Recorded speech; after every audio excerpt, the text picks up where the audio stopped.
Tonight, we're diving into a trade war that's not just making headlines, but rewriting the rules of North American commerce as we know it. The story unfolding between the United States and Canada is more than a clash of policies. It's a high-stakes drama with real consequences for millions of people. Tensions are running high, shaking the very foundation of the US-Canada relationship. The story broke just before dawn. Trump furious as Canada blocks $10 billion US steel exports. Detroit's future in doubt. What began as quiet whispers of trade retaliation quickly spiraled into a full-blown industrial crisis. For decades, the steel that built America's cars, bridges, and skyscrapers flowed freely across the northern border.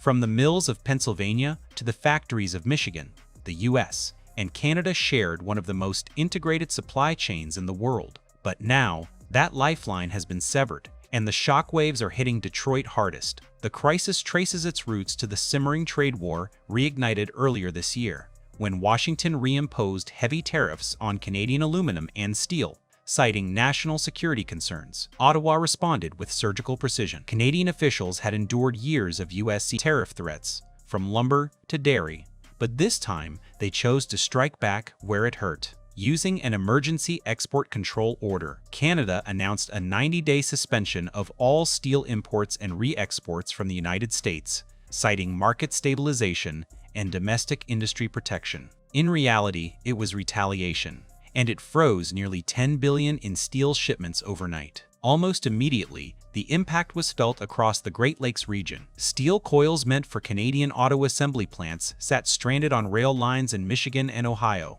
Cargo ships were turned back at Windsor and Sault Ste. Marie. Thousands of tons of processed steel destined for Canadian construction projects were trapped in warehouses. Inside Detroit's massive auto plants, managers scrambled to source materials, warning that production would slow within weeks if supplies didn't resume. By the end of the first week, Ford and General Motors reported potential output losses in the hundreds of millions. One supplier described it as a steel chokehold.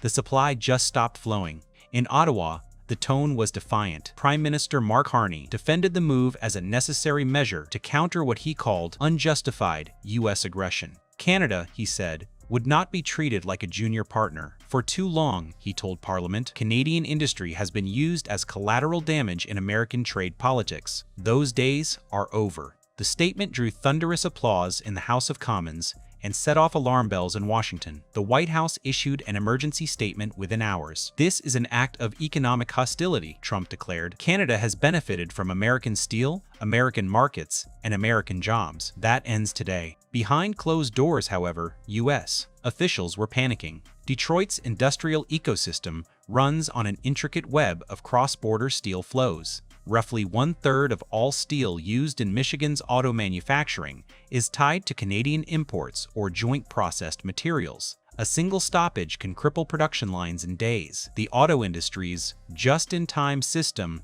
means plants hold minimal inventory. The blockade forced automakers to choose between paying inflated prices from alternate suppliers or halting production altogether. Within 2 weeks, the United Auto Workers Union warned of mass layoffs if the dispute persisted. The political fallout was immediate. Governors from Michigan, Ohio, and Pennsylvania demanded federal intervention. This isn't just about steel, said Michigan's governor at a press conference. It's about the future of American manufacturing. Trump, already under pressure to deliver economic wins ahead of the election, exploded in frustration. According to insiders, he stormed into a trade meeting shouting that Canada was playing dirty and vowed to crush them with tariffs they'll never recover from. His administration drafted an emergency order threatening to impose 100% tariffs on Canadian autos and machinery unless the blockade was lifted within 10 days. Canada refused to budge. Ottawa accused Washington of hypocrisy, pointing to years of US protectionism that disrupted Canada's own exports. We will not yield to threats, said Trade Minister Isabelle Renaud. If the United States insists on treating allies as adversaries, we will defend our workers just as fiercely. Canadian steel executives, long frustrated by fluctuating US tariffs, publicly supported the decision. The Americans started this, said one CEO from Hamilton. We're just finishing it. The conflict quickly escalated into an economic standoff. The US imposed new tariffs on Canadian aluminum and farm products. Canada responded with countermeasures, targeting American construction equipment and consumer goods. Each announcement sent markets trembling. By early summer, analysts estimated that combined trade losses exceeded $30 billion. The steel blockade alone had forced dozens of factories in the Midwest to reduce shifts or suspend operations. Detroit, once the symbol of industrial power, now faced its worst supply disruption since the 1970s oil crisis. In Detroit's auto plants, the tension was palpable. Workers who had rebuilt their livelihoods after years of decline watched their jobs teeter on the brink. "It feels like déjà vu," said a machinist at a Ford plant. "We've been through recessions, bankruptcies, and bailouts. But this feels like the floor is dropping out again." The sight of idle assembly lines revived painful memories of the city's economic collapse a decade earlier. Local news outlets ran grim headlines: "Detroit factories on the edge, auto plants, brace for shutdowns, and tariff war threatens Motor City comeback." Across the river in Windsor, Canadian auto suppliers faced their own turmoil. Some factories dependent on U.S. raw steel were forced to cut output or lay off workers. The irony was bitter. Both countries were bleeding jobs from a trade war neither could afford. Yet political pride kept the conflict alive. Trump's rallies turned the crisis into campaign fuel.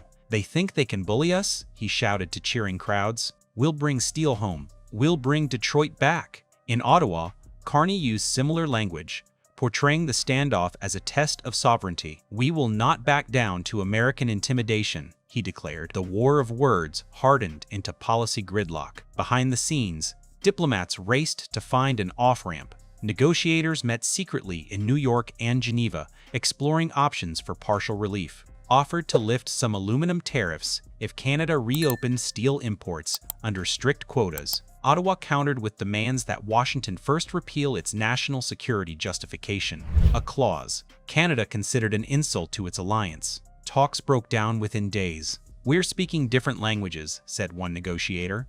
"They're talking politics, we're talking economics." Meanwhile, the numbers told a bleak story. In just 3 months, the U.S. steel sector lost an estimated 20,000 jobs, mostly in manufacturing and transport. Canadian construction costs spiked, delaying infrastructure projects nationwide. Stock prices of both American and Canadian steel firms tumbled. The International Monetary Fund issued a rare warning that the North American trade conflict could shave half a percentage point off both economies' GDP by year's end. Yet the rhetoric from both capitals only grew louder. As summer turned to autumn, the pressure reached a breaking point. Detroit's automakers petitioned the White House to declare a national industrial emergency. Industry executives warned that without immediate resolution, car production could fall by nearly 40% within 6 months. The ripple effects would devastate suppliers, dealers, and workers nationwide. Trump's advisors urged compromise, but the president refused, insisting that Canada must come crawling first. Ottawa,